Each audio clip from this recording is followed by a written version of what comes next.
bagaimana upaya pemerintah Kota Surabaya memperdayakan perempuan yang termarginalisasi. Itu mengkonstruksikan diri mereka, mengkonstruksikan pengalaman mereka, apakah menjadi perempuan itu membuat mereka lebih rentan jatuh dalam kemiskinan.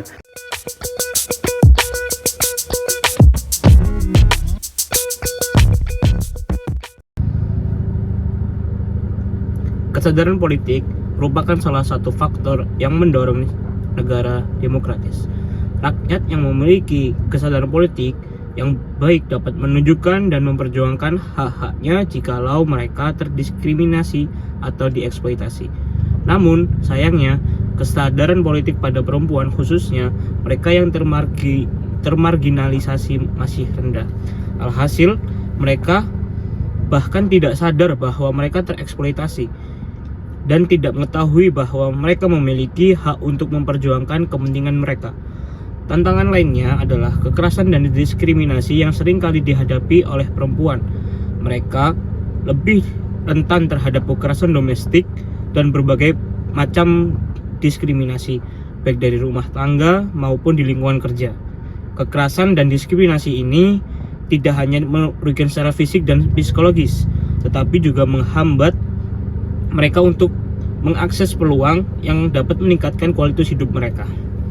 Tentunya hal ini menjadi suatu permasalahan dalam demokrasi karena perempuan seharusnya juga mendapatkan kesempatan untuk mendapatkan pendidikan dan mengikuti proses politik. Penelitian ini bertujuan untuk melihat bagaimana upaya pemerintah Kota Surabaya memperdayakan perempuan yang termarginalisasi. Apakah upaya yang dilakukan sudah cukup atau ada hambatan? Jadi tujuan dari penelitian kami adalah satu, untuk mengetahui bagaimana perempuan itu sendiri itu terjerumus dalam kemiskinan. Apakah identitas mereka sebagai perempuan itu membuat mereka lebih rentan dalam terjerumusnya mereka ke dalam kemiskinan, khususnya dalam konteks perkotaan. Yang kedua adalah bagaimana upaya mereka, perempuan yang miskin, yang termarginalisasi ini, untuk membebaskan diri dari kemiskinan. Apakah mereka bisa mendapatkan akses terhadap fasilitas-fasilitas dan sumber daya tertentu yang bisa membantu mereka untuk lebih mencapai kestabilan ekonomi dan kabur atau lepas dari kemiskinan. Dan yang terakhir adalah bagaimana peran pemerintah, khususnya pemerintah kota di dalam konteks penelitian ini adalah Kota Surabaya, dalam mengakomodasi perempuan-perempuan yang miskin dan termarginalisasi ini untuk kembali mencapai kestabilan ekonomi dan biar tidak miskin lagi. Nah, alasan dari pertanyaan-pertanyaan tersebut adalah karena kami ingin mengeksplorasi bagaimana interseksionalitas antara identitas mereka yang perempuan dan tanggungan-tanggungan ekonomi yang dibebankan kepada mereka. Dan terlihat dari fenomena adalah bagaimana perempuan itu lebih susah mendapatkan pekerjaan dan lapangan kerja yang lebih friendly atau lebih akomodatif terhadap perempuan di Kota Surabaya itu terlihat masih sangat minim. Akhirnya yang asumsi awal kami adalah perempuan itu sendiri itu lebih rentan dan lebih mudah terjerumus ke dalam kemiskinan. Tujuan dari pertanyaan-pertanyaan tersebut adalah untuk mengeksplorasi apakah asumsi awal kami ini sesuai dengan realita atau tidak, untuk mengetahui apakah benar faktor-faktor yang masih patriarkis di Indonesia itu benar-benar menghambat perempuan dan menjadi salah satu faktor utama yang menyebabkan perempuan itu lebih mudah jatuh ke dalam kemiskinan. Dan kami juga ingin melihat bagaimana effort dari pemerintah Kota Surabaya, apakah sudah ada program-program yang tidak hanya membantu orang miskin, tapi lebih spesifik dan khususnya membantu perempuan-perempuan yang miskin. Seperti itu. Yang kami gunakan untuk penelitian ini adalah paradigma interpretif.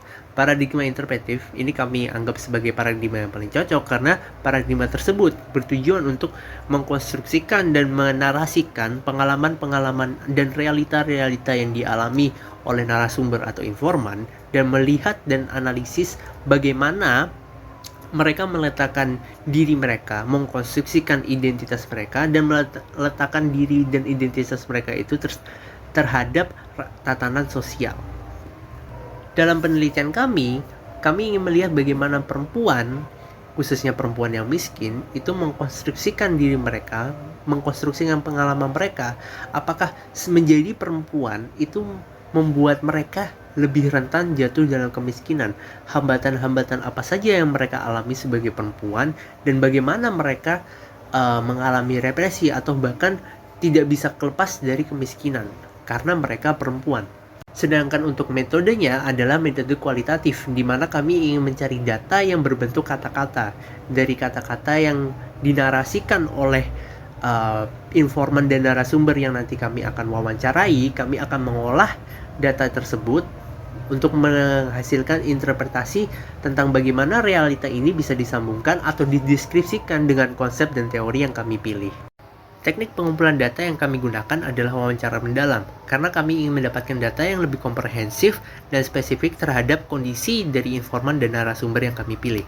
Ada pula kriteria narasumber yang kami pilih adalah yang pertama, perempuan berkisaran umur 22-65 tahun yang merupakan usia produktif di Indonesia. Yang kedua adalah berpendapatan kurang dari 650.000 per bulan yang merupakan garis kemiskinan di Surabaya.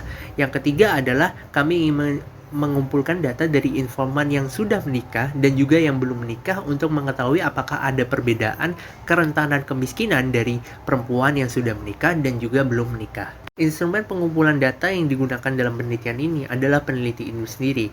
Karena penelitian ini bersifat kualitatif yang juga menggunakan paradigma interpretatif, untuk menginterpretasikan dan mengumpulkan data diperlukan wawancara mendalam yang bersifat dialog antara peneliti dan juga informan atau narasumber. Dalam hal ini, peneliti berperan sebagai instrumen untuk mengumpulkan data. Namun dalam wawancara kami juga sudah menyediakan pedoman wawancara untuk memastikan pertanyaan yang kami tanyakan pada saat berdialog dengan informan atau narasumber relevan dengan data yang akan kami cari. Teknik analisis data yang kami gunakan berupa narasi deskriptif. Namun sebelum melakukan analisis, data yang sudah kami dapatkan dari wawancara akan direduksi terlebih dahulu untuk memudahkan kami dalam pengkategorisasian data mana yang relevan dengan pertanyaan penelitian. Setelah reduksi dan kategorisasi, baru kami melakukan analisis di mana kami mencoba untuk membaca ulang hasil dari wawancara, transkrip wawancara kami, dan mencoba menginterpretasikan menggunakan konsep dan teori yang kami gunakan di tinjauan pustaka untuk memunculkan sebuah kesimpulan tentang bagaimana realita ini itu dijelaskan menggunakan konsep dan teori yang kami gunakan. Setelah data kami kumpulkan, kami olah dan kami analisis, akan kami munculkan kesimpulan dari apa yang kami temukan dari data tersebut. Kesimpulan tersebut akan disajikan dalam bentuk teks, narasi untuk lebih memahami bagaimana pengalaman-pengalaman mereka, informan dan narasumber, dan interpretasi kami terhadap pengalaman mereka.